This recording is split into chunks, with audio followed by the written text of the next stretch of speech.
Hello everybody, this is Elvin Lord Drexler here. I am at the downtown Los Angeles Flixbus station, and I'm with a woman in the Army. Private Frazier's here. And I was talking with her and seeing about all the types of fun stuff that you do in, what is your profession? Unit supply specialist. Unit supply specialist.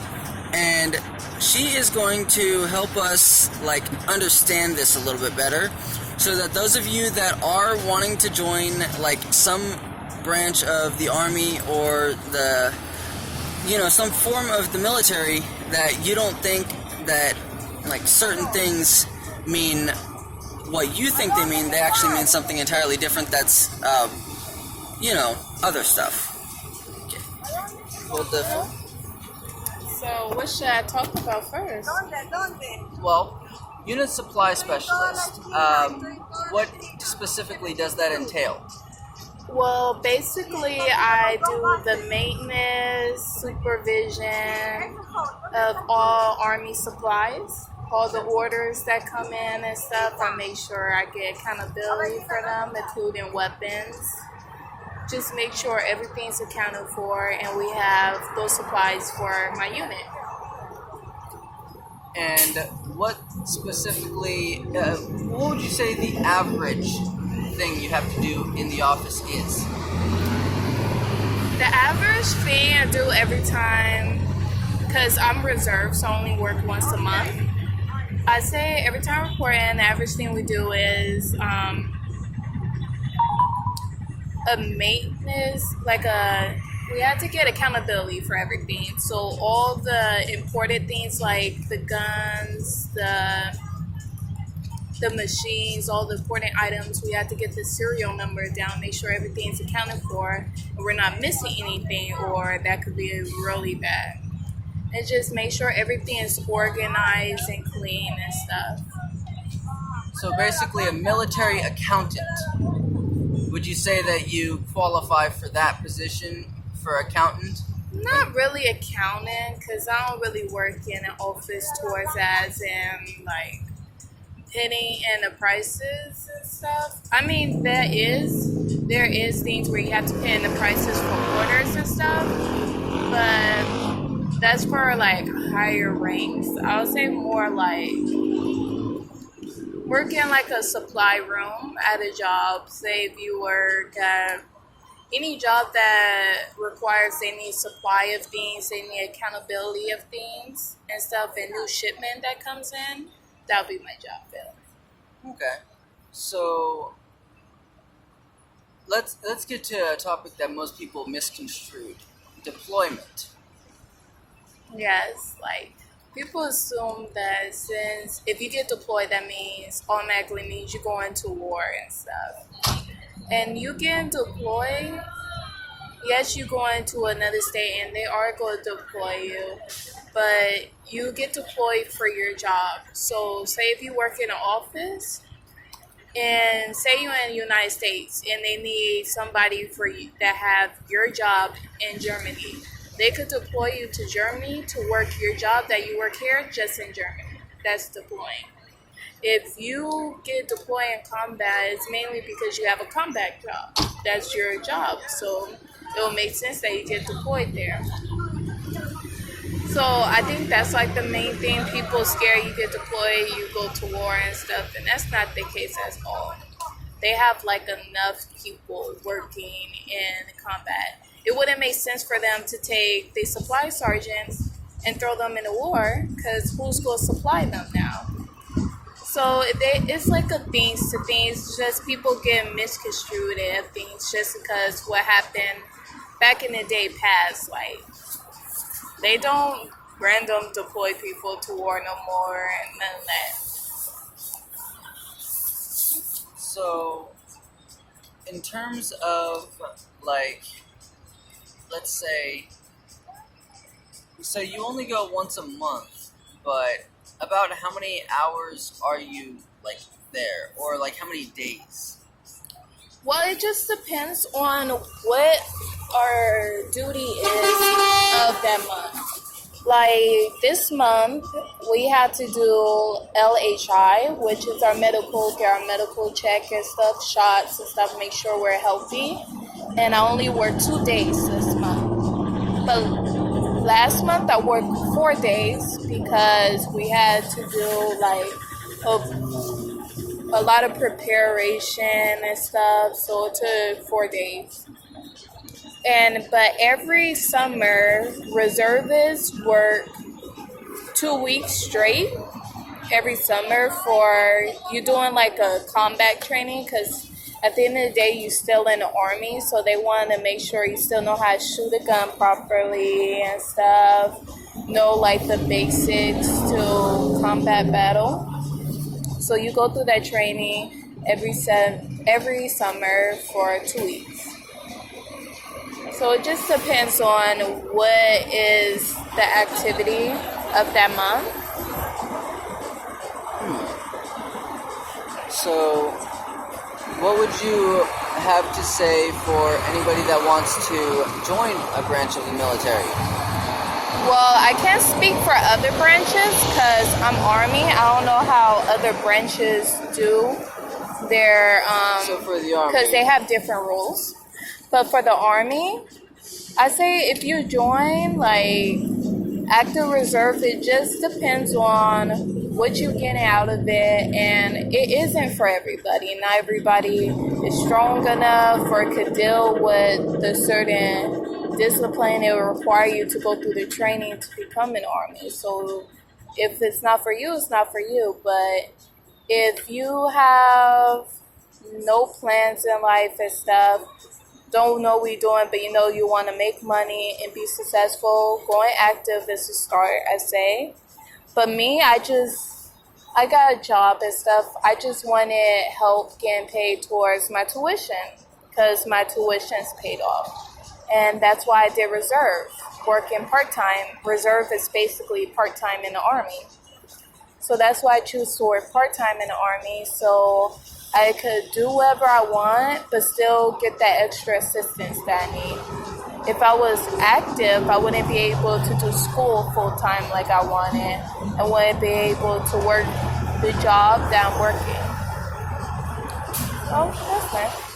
So, let's see here. In terms of a job, when you get out of the Army, what do you think you're going to do? Well, it doesn't matter. I wouldn't have to get out of the Army to work the job because I'm part-time. So my current job it's funny, I work basically supply at my current job. Like the same as my Army job. But I'm going to school to become a orthodontist. So that's my goal. Yeah, become orthodontist. That sounds like fun. It is fun. For those that don't know what an orthodontist is... Orthodontist is basically a dentist that works, like if you get braces, retainers, or headgear, we're the ones that do that, who straighten your teeth and the reconstruction of your jaw. So basically a doctor-dentist. Yeah. Yeah, that would be the more popular term among the teenagers. Yeah, I guess it would. So, let's see here. What is the most exotic place that you've been deployed to? Or have you been deployed outside of the U.S.? No, I haven't been deployed at all. Oh, Yes, I've been working for my same unit. I just graduated basic training in December, but I've been enlisted for 2 years. Yes. all that time and you don't have the other garrisons and other places fighting for you? Dang. No, I'm just 2 years just doing my job and stuff. And my unit's not really a deploy unit. It's not known for getting deployed, so it's less likely for me. Well, that's not fun. Oh, it's fun for me. Come on, you get to go see new places and explore right new now- things. Like, Right now I'm at college, so I need more of a steady ground to stay in school and be focused on it. For me to get deployed out of the country, it would change the whole aspect on my education. It could happen, but I would prefer for it not to right now until I get the things I want out of it. But okay. I always make time to travel. Just save up money, put money aside, and whenever I have vacation, go somewhere new. So Yeah. for those that prefer the safest branch, or safest, like, part of the military, like safest job in the military or army or wherever? I mean, I feel like no job is actually safe, but I get what you're saying. It just depends on you. Like, if you want to work combat, you want to fight, infantry jobs is for you. They have every job in the civilian world in the army. So if you want to be a cop, you could be a cop. A fireman, you could be a fireman. If you want to be a nurse, they have a nursing in the army. It's just all what you want. But you have to also make sure for that job you score high enough on the ASVAB to get it. Because you can get a good job and can't score good enough on ASVAB, because what you get depends on what you score. So if you score low but you pass, they'll give you a selection of jobs that's there, and they're not going to be, it's going to be all types of jobs, but you might not get the one you want. Well, I was actually planning on joining the military or some branch a while back, and I honestly might have wanted to be a combat, but then, like, I figured, I mean, what if I don't come back because I'm too much of a sissy to shoot somebody? Like, dang. But then I wanted to, like, try other things. Now I'm talking to you and learning about something where you can have OCD and organize stuff and, like, write down files and stuff like that, send them to people. Like, that's pretty safe. I mean, Yeah. it's safe for everything but your mentality. Yes. The thing is, like, combat, like, you gotta think about it. Like, at the end of the day, yeah, you go be fighting, you go out and kill people, and you're shooting at people, people's gonna be shooting at you. So it's a give or take situation. So you still fighting, so it's the chance you get hurt or that person get hurt. And If you're a sniper, you're probably more than likely going to be the one shooting first and not getting shot. yeah, but even Unless then, there's another sniper on the enemy side, and then what the heck? Come Yeah, on. but Who shoots first? Let's do even this. then, any type of job like that is life or death. So it's like, it's just up to you. If you think you could deal with it and stuff, and you're strong enough and you just have that in you to do that, then I say go for it. So I'm trying to check my phone. So I have, like, the brightness all the way down, so I cannot see anything. Well, guys, that was actually interesting. So, I don't know what you guys thought about the little interview with Miss Military here, but me personally, I feel like since we're able to, like, have jobs that would, like, be something we can do, you know, like, you don't have to be combat, so, like, I mean, heck, you don't have to go to the front lines and shoot people and die, you know, don't die.